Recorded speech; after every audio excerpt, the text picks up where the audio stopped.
Jadi jangan dikira ketika Anda kemudian akan berhijrah, memang ajakannya cepat. Kata Nabi, ayo cepat, pahalanya banyak.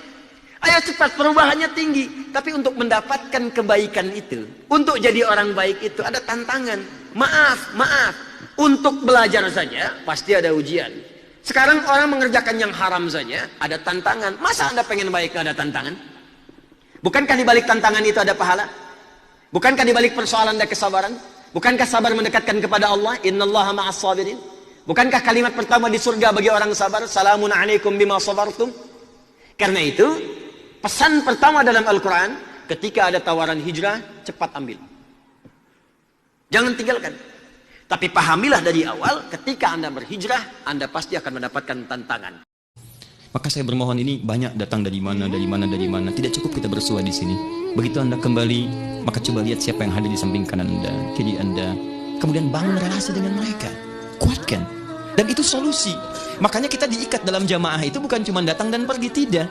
Silahkan cek semua masjid-masjid zaman Nabi itu, terutama masjid Nabi, siapa yang hadir itu dikenali. Dan dia tahu apa yang dibutuhkan. Datang, ayo berikan solusi. Jadi kalau konsep ini kita praktekkan dalam kehidupan kita, itu indah. Bukan cuma sholat. Maaf, yang sakit tak punya biaya ke rumah sakit. Sholat jamaah ketemu dokter, selesai solusinya. Yang gak ada makanan, ada lebih di sana. Yang tidak punya pekerjaan, ketemu pengusaha. Itu konsepnya. Makanya setiap pekan dinaikkan status jadi Jumatan. Lebih besar lagi levelnya. Ketemu. Lebih tinggi lagi saat haji. Kalau konsep ini saja satu dipraktekkan, maka Allahu Akbar, kuat. Sahwah, bukan cuma ukhuwah saja, sahwah. Kemegahan, kebangkitan Islam itu di depan pandangan kita. Kemegahan, kebangkitan Islam itu di depan pandangan kita. Dulu saya tuh masih berusaha lah, rajin keluar itu.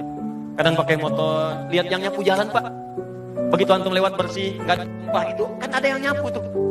Sebelum subuh, nggak banyak orang tahu tuh. Kadang-kadang mereka sholat, sambil nungguin, ulang-ulang baca Quran, ada yang bikin, ada yang duduk. Cobalah antum dekati orang itu. Begitu antum berikan, walaupun cuma 5.000, berapa kalimat yang keluar di lisan? Pak, makasih Pak, Bu, ya Allah, mudah-mudahan dibalas dengan surga, mudah-mudahan disehatkan, orang tuanya dimuliakan. Itu yang keluar cuma 5.000, tapi doanya untuk bapak Anda, ibu Anda, anak Anda, keturunan Anda, pekerjaan Anda. Dan orang itu seketika didengar oleh Allah Subhanahu wa Ta'ala. Bukankah doa yang paling didengar diantaranya doa orang-orang susah? Begitu antum berikan, seketika nyampe ke aras, mengguncang aras, turun kepada Anda. Cobalah cari yang demikian. Minimal, kalaupun antum gak berharap, ada ketenangan dalam jiwa. Beda antara antum titipkan dengan ngasih sendiri, itu lain. Berikan begitu keluar orang seperti itu, ya Allah, indah sekali. Semoga selamat di perjalanan dia, tidak ada apapun dan sebagainya. Oh, itu indah gitu. Bahkan mungkin tanpa sakit kita pulang. Sebagian masih sadar mungkin corona itu hadir di sekitaran kita untuk mengingatkan pula. Coba lihat diberikan wabah seperti itu. Banyak orang kehilangan pegangan, mulai ketakutan, mulai mencari Tuhan. Selama ini kemana aja? Dan kadang-kadang keterlaluan, masker diborong-borong. Dalam situasi sulit masih berbuat maksiat, keterlaluan, orang dosanya banyak gitu. Orang kesulitan harga dinaikin. Masker 25.000 jadi 300.000. Orang kebanjiran pisangnya 100.000 satu. Ini susah ini, kemana domirnya? Nuraninya kemana gitu? Makanya saya sepakat, tangkap aja orang-orang begitu tuh, penimbun masker, penimbun macam-macam, dosanya banyak. Dan gak sadar itu. Tapi sisi yang lain, banyak orang ketakutan. Kelihatan ada yang takut mati, gak siap-siap, dia kemana aja selama ini.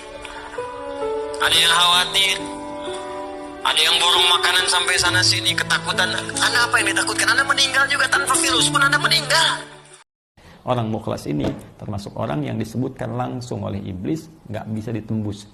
Ya, iblis berjanji pada Allah di Quran surah ke-15 di ayat ke-40, iblis mengatakan illa ibadaka minhumul mukhlasin. Ya, aku akan goda semua manusia. Bahkan nanti di surat Al-A'raf itu dari depan, dari belakang, dari kanan, dari kiri. Nah, cuma ada satu yang gak bisa saya kemudian goda. Ya, kata iblis sendiri, illa ibadaka minhumul mukhlasin, kecuali hambamu yang memang punya jiwa keikhlasan dalam beribadah kepada Allah Subhanahu wa Ta'ala. Nah sekarang, ya Ustadz, lalu apa fungsinya nafsu? Kalau gitu, wajar dong kalau orang berbuat buruk. Tidak, maka Allah jawab dengan kalimat yang indah. Kamu memang bukan malaikat, tapi kamu derajatnya bisa lebih tinggi dari malaikat. Malaikat baik, malaikat soleh wajar karena nggak punya nafsu. Kerjaan cuma tasbih, tahmid, wajar nggak ada nafsunya, nggak ada perjuangan. Kamu itu kalau baik lebih tinggi dari malaikat karena kamu berjuang.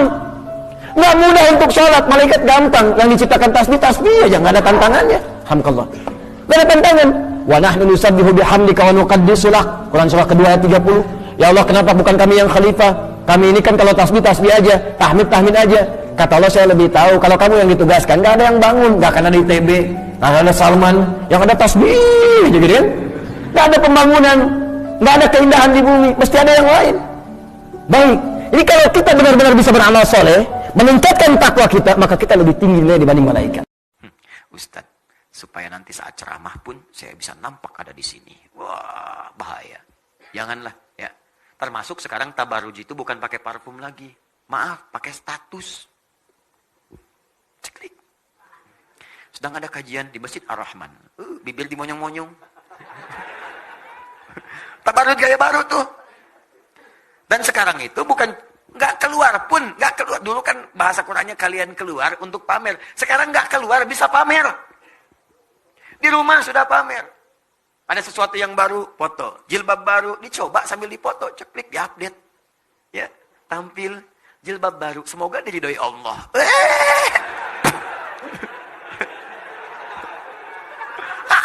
Nggak ada faedahnya.